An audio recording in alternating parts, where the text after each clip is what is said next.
तो क्रांति वेलनेस रमाकांत जी के साथ आपकी जो आंतरिक यात्रा चल रही है, श्वास एक रहस्य, ये किताब की ऑडियो बुक। आज हम भाग 2 का अध्याय 5 में जानने वाले हैं। श्वास का मनोविज्ञान, विचार, भावना और श्वास का क्या संबंध है।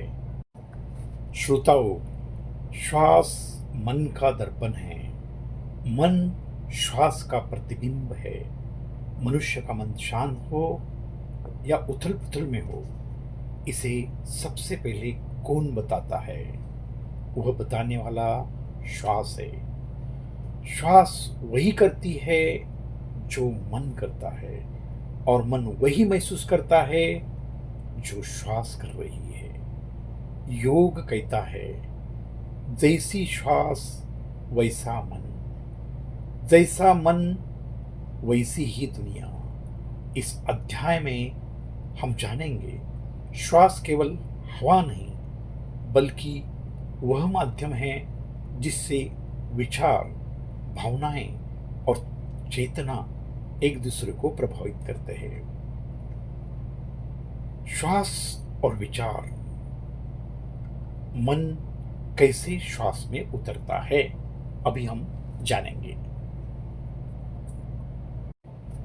मन जब विचार पैदा करता है तो शरीर सबसे पहले श्वास के माध्यम से प्रतिक्रिया देता है। उदाहरणार्थ, जब मन शांत होता है, श्वास धीमी चलती है, जिससे ध्यान, संतोष और आनंद मिलता है। श्वास गहरी और सहज हो जाती है, मन अशांत होता है।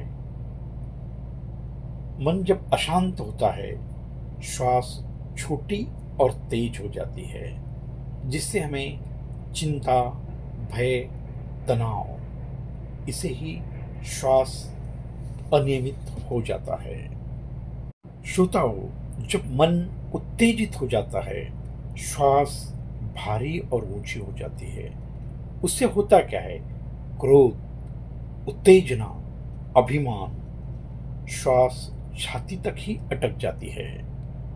मित्रों, विज्ञान ने भी इसे स्वीकार करता है कि मस्तिष्क के थॉट सेंटर्स सीधे ब्रीदिंग सेंटर से जुड़े हुए हैं। विचार बदलते ही श्वास बदल जाती है। श्रोताओ, अभी जानेंगे भावना और श्वास, शरीर की भाषा, श्वास। भावना शरीर में कहाँ बसती है? हर भावना की अपनी श्वसन छाप है, ब्रीथ सिग्नेचर जिसे कहते हैं, होती है।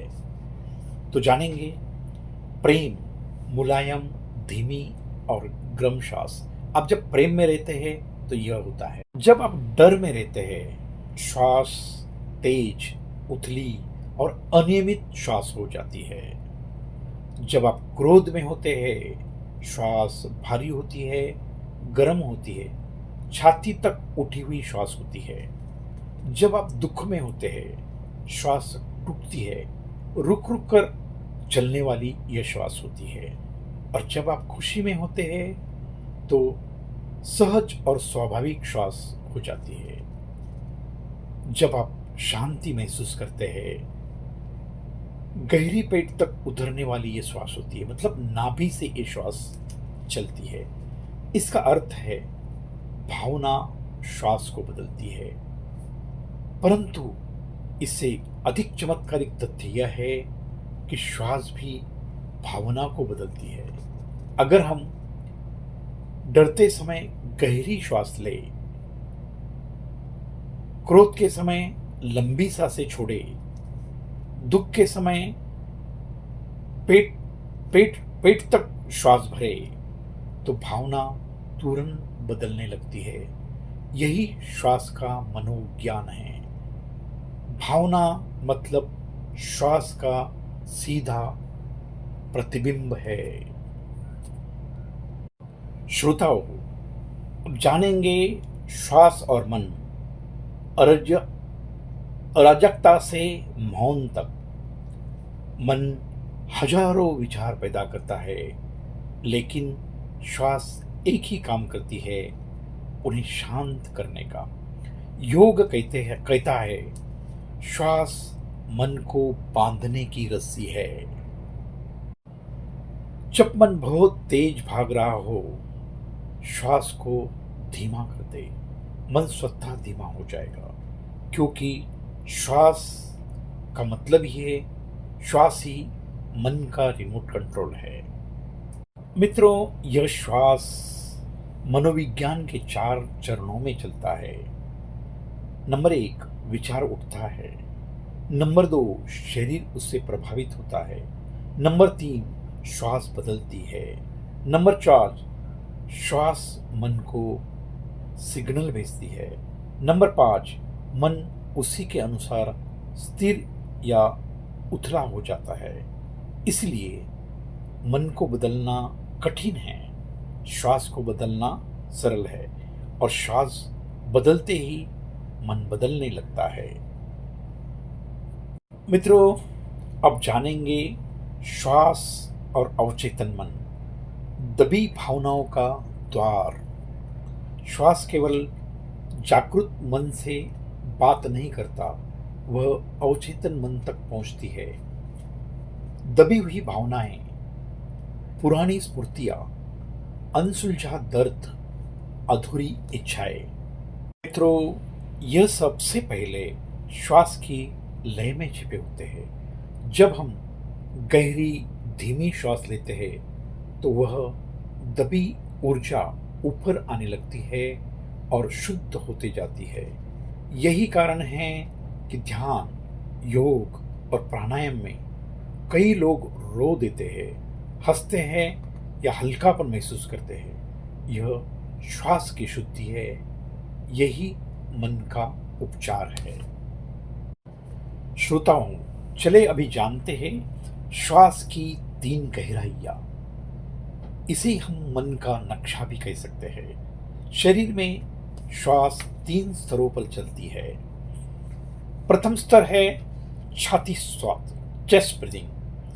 चेस्ट ब्रीदिंग में होता क्या है? चिंता, भय, सतही मन और अधीरता यह श्वास में होती है। नंबर दूसरा श्वास होता है डायफ्राम श्वास, जिसे मिडल ब्रीदिंग कहते हैं। इसमें सामान्य मानसिक स्थिति होती है, थोड़ा संतुलन होता है और जागरूकता होती है। तीसरा महत्वपूर्ण है पेट श्वास, मतलब नाभि से श्वास, जिसे उदर श्वास भी कहते हैं और इंग्लिश में इसे डीप बेली ब्रीदिंग भी कहते हैं। जब नाभि से श्वास चलना शुरू हो जाए तो हमारी स्थिति ध्यान में आती है, गहरी शांति प्राप्त होती है, सुषुम्ना की सक्रियता आ जाती है और मौन की शुरुआत होती है। यह जो 3 स्तर हमने जाने हैं, ये मन की 3 अवस्थाओं से जुड़े हैं। उथलापन, स्थिरता, मौन। श्वास जितनी गहरी, मन उतना शांत। मित्रों, अभी जानते हैं श्वास और विचार नियंत्रण, जो कि मन की लगाम है। मन को नियंत्रित करने की 3 शक्तियां हैं। नंबर 1, धीमी श्वास, लंबी श्वास छोड़ना, नाड़ी शोधन। इनसे क्या होगा? विचार धीमे होते हैं, अनावश्यक सोच रुकती है, मानसिक स्पष्टता आती है, क्योंकि मन विचारों से नहीं, श्वासों के प्रवाह से चलता है। जब श्वास स्थिर तो विचार स्थिर, और विचार स्थिर तो मन स्थिर। श्रोताओं, आज बहुत ही महत्वपूर्ण विषय के ऊपर आप ले जा रहा हूं, जिसको ब्रीथ थेरेपी कहते हैं, श्वास और भावनाओं का उपचार। आधुनिक मनोविज्ञान में ब्रीथ थेरेपी, ब्रीथ वर्क और सोमैटिक हीलिंग सब एक ही बात स्वीकार करते हैं, healing happiness when breath becomes conscious. यानी उपचार वहीं से शुरू होता है जहां श्वास जागरूक हो जाती है। गहरी श्वास भावनाओं को, मुक्त करती है, बदलती है, संतुलित करती है, हल्का बनाती है। इसलिए यह अध्याय आपके पाठक के लिए श्वास को भावनात्मक औषधि के रूप में प्रस्तुत करता है। श्रोताओ, अभी जानेंगे श्वास और प्रेम का संबंध, जिसे हम हृदय का विस्तार कहते हैं। अनाहत चक्र हृदय केंद्र गहरी श्वास से खुलता है। जब इस केंद्र पर श्वास उतरती है तो अपने अंदर करुणा उतरती है, प्रेम उतरता है, सहानुभूति उतरती है, क्षमा और स्नेह का जन्म होता है। स्वतः बढ़ने लगता है। श्वास जितनी गहरी, हृदय उतना विशाल। श्वास जितने शुद्ध, भावनाएं उतनी ही निर्मल। मित्रों, आपने जाना है श्वास का मनोविज्ञान। संक्षिप्त में यह अध्याय की सार की मैं बात करता हूं। श्वास, विचार और भावना तीन नहीं है, एक ही वृक्ष की ये तीन शाखा है।